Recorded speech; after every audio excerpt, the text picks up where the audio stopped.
रासलीला की कथा कृष्ण भगवान की रासलीला ब्रजभूमि की अद्भुत कथा है, जो प्रेम, भक्ति और दिव्यता से भरपूर है। एक बार शरद पूर्णिमा की रात, जब चंद्रमा अपनी पूर्णता में था, वृंदावन के जंगल में भगवान कृष्ण ने अपनी बांसुरी की मधुर ध्वनि से गोपियों को आकर्षित किए। बांसुरी की उस दिव्य धुन को सुनकर गोपियां अपने घरों से निकलकर कृष्ण के पास पहुंची। गोपियों के मन में भगवान कृष्ण के प्रति असीम प्रेम और भक्ति थी। उनके प्रेम में कोई स्वार्थ नहीं था, केवल समर्पण और शुद्ध भावना थी। जब वे कृष्ण के पास पहुंचीं, तो उन्होंने अपनी सभी सांसारिक चिंताओं को त्याग दिया। कृष्ण ने गोपियों के प्रेम को समझते हुए उनसे कहा कि घर लौट जाए, क्योंकि उनके परिवार को उनकी जरूरत है। गोपियों के आग्रह और उनके सच्चे प्रेम को देखकर कृष्ण ने रास रचाने का निश्चय किया। उन्होंने अपनी योगमाया शक्ति से हर गोपी के साथ अपनी प्रतिरूप बनाकर नृत्य किए। वृंदावन के उस पावन कुंज में रासलीला प्रारंभ हुई। चंद्रमा की शीतल चांदनी और बांसुरी की धुन के बीच कृष्ण और गोपियों ने नृत्य किया। इस रासलीला में कोई भौतिक प्रेम नहीं था, बल्कि यह आत्मा और परमात्मा का दिव्य मिलन था। गोपियां कृष्ण को अपना सर्वस्व मानती थीं, और कृष्ण ने उनके प्रेम को स्वीकार कर उन्हें दिव्यता का अनुभव कराए। इस प्रकार रासलीला भगवान कृष्ण और गोपियों के शुद्ध प्रेम और भक्ति का प्रतीक है। यह कथा दर्शाती है कि भगवान का सच्चा प्रेम और भक्ति सभी सांसारिक बंधनों से ऊपर होता है, और आत्मा का परमात्मा से मिलन ही जीवन का सबसे बड़ा उद्देश्य है। रासलीला के दौरान गोपियों ने महसूस किया कि कृष्ण हर किसी के साथ है। फिर भी हर गोपी को यह अनुभूति हुई कि स्वयं कृष्ण केवल उनके साथ है। यह उनकी अद्वितीय योगमाया का प्रभाव था। भगवान ने यह सिद्ध किया कि वे सर्वव्यापी है और प्रत्येक भक्त को उसकी भक्ति के अनुसार अनुभव कराते हैं। नृत्य के दौरान गोपियों के मन में अहंकार की भावना उत्पन्न होने लगी कि स्वयं भगवान केवल उनके साथ है। भगवान कृष्ण उनके मन के भावों को समझ गए। उन्होंने अदृश्य होकर गोपियों को एक सीख देने का निश्चय किया। अचानक कृष्ण वहां से गायब हो गए। कृष्ण के गायब होते ही गोपियों का हृदय व्याकुल हो उठा। वे चारों ओर कृष्ण को ढूंढने लगी। उनका मन अशांत हो गया और वे कृष्ण को पुकारने लगी। उन्होंने वृंदावन के पेड़ों, लताओं, नदियों और पशुओं से पूछा कि क्या उन्होंने कृष्ण को देखा है। यह अवस्था गोपियों के प्रेम और समर्पण का सबसे बड़ा प्रमाण था। आखिरकार गोपियों ने महसूस किया कि कृष्ण केवल बाहरी रूप में नहीं, बल्कि उनके हृदय में बसे हुए हैं। जब उनका अहंकार समाप्त हुआ और उन्होंने पूर्ण समर्पण किया, तब कृष्ण पुनः प्रकट हुए। उनकी दिव्य मुस्कान और उपस्थिति ने गोपियों के हृदय को प्रसन्न कर दिए। रासलीला का यह प्रसंग बताता है कि भगवान अपने भक्तों के प्रेम को स्वीकार करते हैं, लेकिन अहंकार और स्वार्थ से मुक्त होकर। यह कथा हमें सिखाती है कि भक्ति में समर्पण, शुद्धता और निस्वार्थ प्रेम होना चाहिए। भगवान कृष्ण और गोपियों के इस दिव्य मिलन की कहानी आज भी भक्ति और प्रेम का श्रेष्ठ उदाहरण है। शरद पूर्णिमा की रात वृंदावन की धरती चांदनी से नहाई हुई थी। इस पावन रात में भगवान श्री कृष्ण ने अपनी बांसुरी बजा। बांसुरी की धुन इतनी मधुर थी कि ब्रज की सभी गोपियां उसे सुनकर अपनी सुध-बुध खो बैठी। वे अपने परिवार और कर्तव्यों को छोड़कर केवल उस दिव्य ध्वनि की ओर खिंचती चली आई। गोपियां कृष्ण से मिलने पहुंचीं, तो उन्होंने उन्हें वापस जाने को कहा। श्री कृष्ण ने समझाया कि अपने परिवार और कर्तव्यों को छोड़कर आना उचित नहीं है, लेकिन गोपियां अपनी निष्ठा और प्रेम व्यक्त करते हुए बोली कि उनके जीवन का एकमात्र उद्देश्य श्रीकृष्ण की सेवा और भक्ति है। उनके प्रेम में कोई स्वार्थ नहीं था, केवल शुद्ध समर्पण था। श्रीकृष्ण गोपियों के प्रेम और भक्ति से प्रसन्न हुए और रास रचाने का निश्चय किया। उन्होंने अपनी योगमाया शक्ति से सभी गोपियों को यह अनुभूति दी कि वे प्रत्येक के साथ है। वृंदावन की पावन भूमि पर चंद्रमा की शीतल चांदनी में रासलीला शुरू हुई। राधा और कृष्ण के साथ गोपियों का यह दिव्य नृत्य भक्ति और प्रेम का प्रतीक था। इस नृत्य में गोपियों ने अपनी आत्मा को श्रीकृष्ण में विलीन होते महसूस किया। यह प्रेम आत्मा और परमात्मा के बीच का था, जिसमें कोई भौतिकता नहीं थी। हर गोपी को यह आभास हुआ कि कृष्ण केवल उसके साथ है। लेकिन जैसे ही उनके मन में अहंकार का भाव जागा कि भगवान केवल उनके साथ है, श्रीकृष्ण अदृश्य हो गए। गोपियां व्याकुल हो गईं और जंगलों में कृष्ण को ढूंढने लगी। उन्होंने वृक्षों, नदियों और पशुओं से पूछा कि क्या उन्होंने कृष्ण को देखा है। जब गोपियां पूरी तरह अहंकार मुक्त हो गईं और उनका प्रेम शुद्ध हो गया, तब श्रीकृष्ण पुनः प्रकट हुए। राधा और गोपियों ने यह समझा कि श्रीकृष्ण केवल बाहरी रूप में नहीं, बल्कि उनके हृदय में बसे हैं। रासलीला का यह प्रसंग सिखाता है कि भगवान का प्रेम और भक्ति तब तक पूर्ण नहीं होती जब तक उसमें स्वार्थ और अहंकार का त्याग न। राधा और कृष्ण की यह रासलीला दिव्यता और भक्ति का सबसे सुंदर उदाहरण है। रासलीला के बाद गोपियों और राधा का मन शांत और आनंदित हो गए। उन्होंने कृष्ण के दिव्य स्वरूप को और गहराई से समझ। कृष्ण ने उन्हें यह बताया कि सच्चा प्रेम वह होता है जिसमें न कोई स्वार्थ हो और न कोई बंधन। गोपियां अब यह जान चुकी थीं कि श्रीकृष्ण उनके जीवन के केवल प्रिय नहीं, बल्कि उनके जीवन का उद्देश्य और आत्मा के परमात्मा है। श्रीकृष्ण ने रासलीला के माध्यम से यह भी सिखाया कि सांसारिक मोहमाया में फंसी आत्मा को जब तक प्रभु की ओर समर्पित नहीं किया जाता, तब तक वह सच्चे आनंद का अनुभव नहीं कर सकता। उन्होंने गोपियों से कहा कि उनकी भक्ति और प्रेम इस संसार के सभी रिश्तों और बंधनों से ऊपर है। राधा, जो कि कृष्ण के प्रेम और भक्ति की मूर्ति थीं, इस रासलीला में सबसे प्रमुख थी। उनका प्रेम अन्य सभी से अधिक गहन और शुद्ध था। राधा और कृष्ण के प्रेम का यह दिव्य रूप भौतिक संसार से परे था। यह प्रेम सिखाता है कि जब आत्मा का परमात्मा से मिलन होता है, तब ही जीवन का सार समझा जा सकता है। इस रासलीला के बाद कृष्ण ने गोपियों को आशीर्वाद दिया कि उनका प्रेम और भक्ति हमेशा अमर रहेगा। उन्होंने वचन दिया कि जो भी व्यक्ति सच्चे हृदय से उनकी भक्ति करेगा और अपने जीवन में राधा कृष्ण के प्रेम को अपनाएगा, वह उनके दिव्य चरणों में स्थान पाएगा। गोपियों ने इस वचन के साथ अपने घरों को लौटकर अपने कर्तव्यों का पालन किया, लेकिन उनके हृदय में कृष्ण का प्रेम और उनकी स्मृति हमेशा के लिए बसी रह। इस प्रकार रासलीला का यह दिव्य प्रसंग भक्ति, प्रेम और समर्पण का अद्वितीय उदाहरण है, जो यह सिखाता है कि भगवान अपने सच्चे प्रेम और समर्पण को कभी व्यर्थ नहीं जाने देते। रासलीला के बाद गोपियों का जीवन पूरी तरह से बदल गए। उन्होंने अपने सांसारिक जीवन को तो जारी रखा, लेकिन उनका मन सदैव श्रीकृष्ण के साथ जुड़ा रहा। हर कार्य में वे श्रीकृष्ण को स्मरण करतीं और उनके नाम का जप करती। उनके लिए यह समझना अब सरल हो गया था कि संसार के हर कार्य में भगवान को अनुभव किया जा सकता है। राधा का प्रेम इस रासलीला के केंद्र में था। उनके और श्रीकृष्ण के बीच का प्रेम आत्मा और परमात्मा के मिलन का प्रतीक था।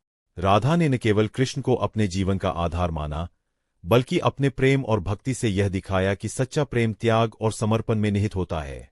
उनका प्रेम बिना किसी स्वार्थ के पूर्ण शुद्धता के साथ था। कृष्ण ने गोपियों को यह सिखाया कि जब भक्त भगवान को पूरी तरह से समर्पित करता है, तब वह उनकी हर परीक्षा में खरा उतरता है। इस प्रकार रासलीला की यह दिव्य कथा प्रेम, भक्ति और आध्यात्मिकता का ऐसा गहरा संदेश देती है, जो हर युग में प्रासंगिक है। राधा और कृष्ण के प्रेम का यह संदेश अनंत काल तक सभी भक्तों को प्रेरित करता रहेगा। रासलीला के बाद राधा और गोपियों का जीवन भगवान श्रीकृष्ण की लीला और उनके सानिध्य के अद्भुत अनुभवों से समृद्ध हो गए। लेकिन समय के साथ श्रीकृष्ण ने अपने जीवन के अन्य कर्तव्यों को निभाने के लिए वृंदावन छोड़ने का निर्णय लिया। यह निर्णय गोपियों और राधा के लिए बहुत कठिन था, लेकिन उनके प्रेम में स्वार्थ या बंधन नहीं था। जब कृष्ण ने मथुरा जाने की बात कही, तो राधा और गोपियां दुखी हो गई, लेकिन कृष्ण ने उन्हें यह समझाया कि उनका प्रेम शाश्वत है और वह उनके हृदय में हमेशा विद्यमान रहेंगे। उन्होंने कहा, हमारा मिलन केवल शारीरिक नहीं, बल्कि आत्मा का मिलन है। यह कभी समाप्त नहीं हो सकता। मेरी स्मृति और प्रेम तुम्हारे साथ हमेशा रहेगा।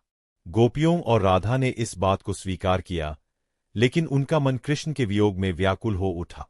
कृष्ण ने वियोग के माध्यम से उन्हें और गहराई से आत्मा और परमात्मा के संबंध को समझने का अवसर दिए। यह प्रेम साधारण प्रेम से कहीं ऊपर था, जिसमें समर्पण और त्याग का भाव सर्वोपरि था। जब श्रीकृष्ण मथुरा चले गए, तो राधा और गोपियों ने उनके वियोग को सहन किया, लेकिन उन्होंने इसे कभी दुहक नहीं माना।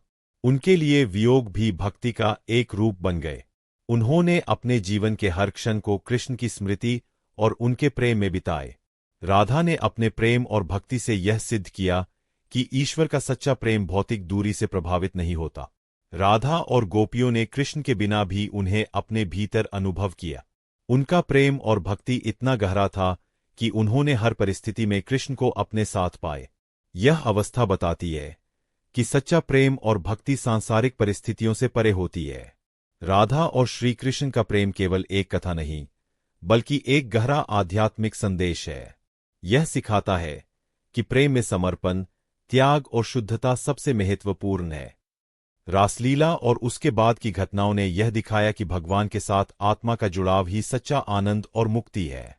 इस प्रकार राधा कृष्ण की यह अनंत प्रेम गाथा न केवल भक्ति का मार्ग प्रशस्त करती है, बल्कि यह हर युग में प्रेम और भक्ति के शुद्धतम रूप का आदर्श प्रस्तुत करती है। जब श्री कृष्ण मथुरा चले गए तो वृंदावन का हर कण उनकी स्मृतियों से गूंजने लगा। राधा और गोपियों के लिए वियोग केवल भौतिक नहीं था, यह उनकी भक्ति की परीक्षा का समय भी था। वे कृष्ण को हर सांस में महसूस करती थी। उनका प्रेम इतना दिव्य था कि वियोग भी उनके लिए एक प्रकार का मिलन बन गए।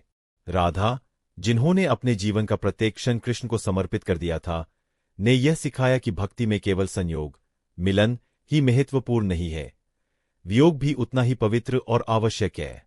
राधा ने कृष्ण की अनुपस्थिति में भी उनकी उपस्थिति को अपने भीतर अनुभव किया। वृंदावन के जंगलों, कुंजों, यमुना की लहरों और हर प्राकृतिक चीज में उन्हें श्री कृष्ण का आभास होता रहा। गोपियां, जो कभी कृष्ण के साथ रासलीला में आनंदित थीं, अब उनके वियोग में रात दिन उनकी मधुर स्मृतियों में डूबी रहती थी। वे वृंदावन की गलियों में बांसुरी की वह धुन सुनने का प्रयास करतीं, जो एक समय में उनके जीवन का सबसे बड़ा सुख था। उन्होंने अपने दैनिक कार्यों को भी भक्ति के रूप में बदल दिया। श्री कृष्ण मथुरा में अपने कर्तव्यों को निभा रहे थे, लेकिन उनका मन वृंदावन की स्मृतियों से जुड़ा था। वह जानते थे कि राधा और गोपियों का प्रेम संसार में सबसे शुद्ध है। उन्होंने वचन दिया था कि वह उनके प्रेम को युगों युगों तक याद रखेंगे और इसे अमर बनाएंगे।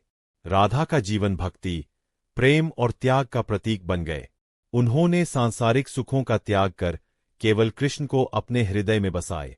वह श्री कृष्ण के प्रेम में इतनी लीन थीं कि उनके जीवन का हर क्षण भक्ति का प्रतीक बन गए। गोपियों ने भी अपने प्रेम को एक साधना के रूप में परिवर्तित कर दिया। उनकी भक्ति ने यह सिखाया कि प्रेम का असली अर्थ भगवान के प्रति निस्वार्थ समर्पण है। कृष्ण ने स्वयं कहा था कि गोपियों का प्रेम इतना महान है कि वह स्वयं उसके ऋणी है। इस दिव्य प्रेम की गाथा राधा और कृष्ण के संबंध को अमर बनाती है। रासलीला से लेकर वियोग तक यह कथा सिखाती है कि भगवान का सच्चा प्रेम भौतिक सीमाओं और परिस्थितियों से परे है। यह केवल आत्मा और परमात्मा का मिलन है, जो शाश्वत है। राधा कृष्ण, राधा और श्री कृष्ण के वियोग की यह कथा प्रेम और भक्ति के शाश्वत संदेश को उजागर करती है। राधा का जीवन धीरे धीरे कृष्ण की स्मृति में एक साधना बन गए। वे हर क्षण कृष्ण के नाम का जप करतीं और उनके वियोग को अपने प्रेम की पराकाष्ठा मानती। उन्होंने यह सिद्ध किया कि प्रेम में मिलने या बिछड़ने का भौतिक अर्थ नहीं होता, बल्कि प्रेम आत्मा का परमात्मा से जुड़ाव है। गोपियों का प्रेम भी उतना ही गहरा था। उन्होंने कृष्ण के जाने के बाद अपने जीवन को उनके नाम के समर्पण में लगा दिए। वृंदावन की गलियां, यमुना का तट और वहां की हर जगह कृष्ण की स्मृतियों से गूंजने लगी।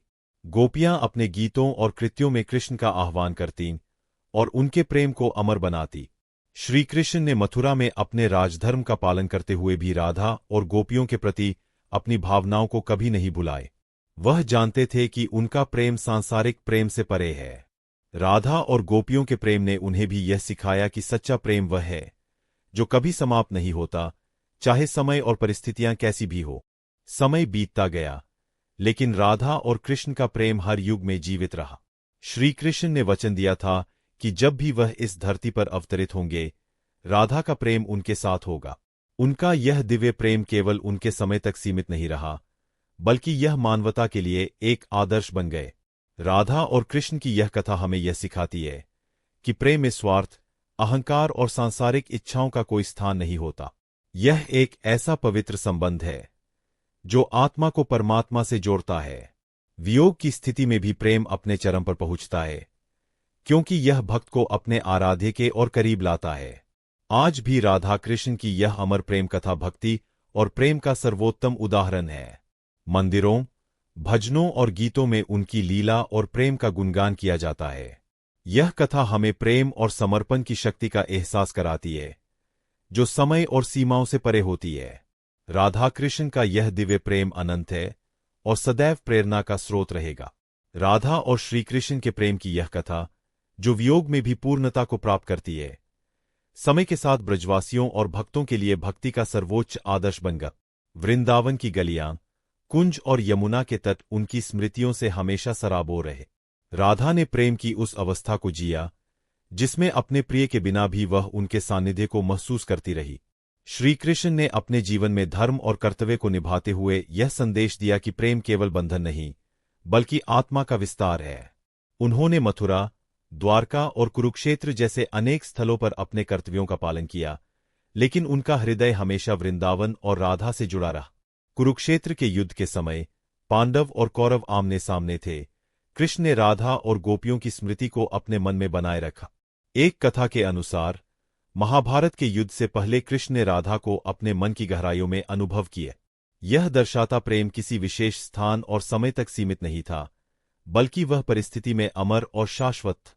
राधा और श्रीकृष्ण के प्रेम की यह कथा, जो वियोग में भी पूर्णता को प्राप्त करती है, समय के साथ ब्रजवासियों और भक्तों के लिए भक्ति का सर्वोच्च आदर्श बन गया। वृंदावन की गलियां, कुंज और यमुना के तट उनकी स्मृतियों से हमेशा सराबोर रहे। राधा ने प्रेम की उस अवस्था को जिया जिसमें अपने प्रिय के बिना भी वह उनके सानिध्य को महसूस करती रही। श्रीकृष्ण ने अपने जीवन में धर्म और कर्तव्य को निभाते हुए यह संदेश दिया कि प्रेम केवल बंधन नहीं, बल्कि आत्मा का विस्तार है। उन्होंने मथुरा, द्वारका और कुरुक्षेत्र जैसे अनेक स्थलों पर अपने कर्तव्यों का पालन किया, लेकिन उनका हृदय हमेशा वृंदावन और राधा से जुड़ा रहा। कुरुक्षेत्र के युद्ध के समय जब पांडव और कौरव आमने सामने थे, कृष्ण ने राधा और गोपियों की स्मृति को अपने मन में बनाए रखा। एक कथा के अनुसार महाभारत के युद्ध से पहले कृष्ण ने राधा को अपने मन की गहराइयों में अनुभव किए। यह दर्शाता है कि उनका प्रेम किसी विशेष स्थान और समय तक सीमित नहीं था, बल्कि वह हर परिस्थिति में अमर और शाश्वत था। राधा, जो कृष्ण की अनुपस्थिति में भी उनके साथ जुड़ी हुई थीं, ने अपने जीवन को भगवान के नाम में विलीन कर दिया। उन्होंने प्रेम के उस शिखर को छुआ जहां स्वार्थ, भौतिक इच्छाएं और बंधन समाप्त हो जाते हैं। उनकी भक्ति इतनी गहरी थी कि उन्होंने कृष्ण के बिना भी उन्हें हर क्षण अपने हृदय में पाए। वृंदावन में राधा और गोपियों ने कृष्ण की स्मृति को संजोए रखा। वे उनके प्रेम को अपने जीवन का आधार मानती रही। गोपियों के गीत, भजन और प्रेम की गहराई ने राधा कृष्ण की कथा को अमर बना दिए। इस प्रकार राधा और कृष्ण का प्रेम युगों युगों तक जीवित रहा। उनके प्रेम की महिमा ने भक्ति मार्ग को नए आयाम दिए। यह कथा सिखाती है कि प्रेम केवल पाने का नाम नहीं है, बल्कि त्याग, समर्पण और शुद्धता से भरा एक मार्ग है जो आत्मा को परमात्मा से जोड़ता है। आज भी राधा कृष्ण का यह दिव्य प्रेम हर भक्त के जीवन में प्रेरणा बनकर जीवित है। उनकी प्रेम लीला और वियोग की गाथा यह बताती है कि सच्चा प्रेम केवल सांसारिक सुख दुख से परे है और वह अनंत, अमर और शाश्वत है। राधा कृष्ण का नाम आज भी भक्ति, प्रेम और शुद्धता का प्रतीक बना हुआ है। राधा और श्रीकृष्ण का यह अनंत प्रेम हर युग में भक्ति और समर्पण का मार्गदर्शन करता रहा है। वृंदावन की रज में राधा का प्रेम और श्रीकृष्ण की लीला अमर हो गए। राधा, जिन्होंने प्रेम को केवल सांसारिक बंधनों से परे देखा, भक्ति की एक नई परिभाषा स्थापित कर गई। उनका नाम आज भी श्रीकृष्ण के नाम के साथ लिया जाता है, क्योंकि बिना राधा के कृष्ण अधूरे हैं और बिना कृष्ण के राधा। समय बीतता गया, लेकिन राधा का प्रेम कभी कम नहीं हुआ। उन्होंने कृष्ण को अपनी आत्मा में महसूस किया और अपने जीवन को उनके नाम में समर्पित कर दिए। वृंदावन के वनों और यमुना के तट पर राधा का प्रेम आज भी जीवित है। भक्तों को वहां जाकर यह अनुभव होता है कि राधा कृष्ण का प्रेम किसी समय या स्थान तक सीमित नहीं है, बल्कि वह अनंत और शाश्वत है। श्रीकृष्ण भी राधा के प्रेम को अपने जीवन का आधार मानते थे। द्वारका में राजधर्म निभाते हुए भी वह राधा और वृंदावन की स्मृतियों को कभी नहीं भूले। एक बार जब रुक्मिणी ने कृष्ण से पूछा कि वे किससे सबसे अधिक प्रेम करते हैं, तो कृष्ण ने मुस्कुराते हुए कहा, राधा मेरे हृदय में बसती है। उनका प्रेम अनंत है, जिसे कोई समझ नहीं सकता। राधा और कृष्ण के प्रेम ने यह सिद्ध कर दिया कि सच्चा प्रेम केवल शारीरिक उपस्थिति पर निर्भर नहीं करता। यह आत्मा और परमात्मा का मिलन है, जिसमें न कोई वियोग है, न कोई संयोग, केवल शुद्ध प्रेम है। राधा कृष्ण की यह गाथा मानवता के लिए एक अमर संदेश है, जो यह सिखाती है कि प्रेम और भक्ति में कोई भेदभाव या सीमा नहीं होते। आज भी जब भक्त राधा और कृष्ण का स्मरण करते हैं, तो उन्हें यह एहसास होता है कि उनका प्रेम किसी एक युग या स्थान के लिए नहीं था। वह प्रेम हर व्यक्ति के भीतर है, जो भक्ति और समर्पण के साथ अपने आराध्य से जुड़ना चाहता है। राधा और श्री कृष्ण का यह दिव्य प्रेम केवल एक कथा नहीं, बल्कि एक साधना है जो हर युग में प्रेरणा का स्रोत बनी रहेगी। उनका नाम लेते ही हर भक्त के हृदय में प्रेम, भक्ति और समर्पण का संचार हो जाता है। यही कारण है कि राधा कृष्ण का प्रेम आज भी अनंत और अमर है। राधा और कृष्ण का प्रेम इतना गहरा और अमर था कि उनके वियोग और मिलन की गाथाएं अनंत काल तक सुनाई जाती रहेंगी। उनका प्रेम संसार के सारे बंधनों से परे था, और इस प्रेम को केवल वह लोग समझ सकते थे जिनकी आत्मा पूरी तरह से भगवान में समर्पित। राधा का प्रेम न केवल कृष्ण के लिए था, बल्कि वह प्रेम ईश्वर के हर रूप के प्रति था जो हर जीव में बसा हुआ है। उनका जीवन यह सिद्ध करता है कि भक्ति का मार्ग केवल आत्मा का परमात्मा से मिलन है, और यह मिलन प्रेम और समर्पण से ही प्राप्त होता है। कृष्ण के साथ बिताए गए हर क्षण को राधा और गोपियां अपने हृदय में संजो कर रखती। उन्होंने अपने जीवन में शुद्ध भक्ति का आदर्श प्रस्तुत किया, जो आज भी हर भक्त के जीवन में प्रभाव डालता है। उनकी भक्ति केवल वियोग और मिलन की लहरों में नहीं बंधी थी, बल्कि हर परिस्थिति में कृष्ण के प्रति अडिग प्रेम और विश्वास में परिवर्तित हो गई थी।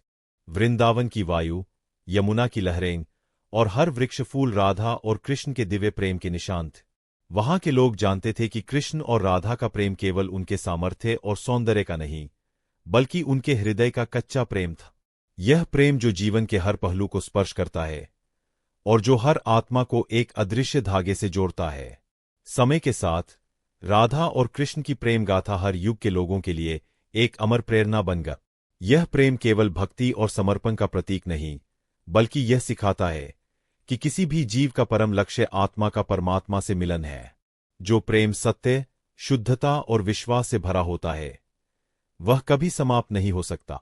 आज भी जब हम राधा और कृष्ण का स्मरण करते हैं, तो यह केवल एक प्रेम कथा नहीं, बल्कि आत्मा और परमात्मा के संबंध की गहरी समझ को जागृत करने का माध्यम बनता है।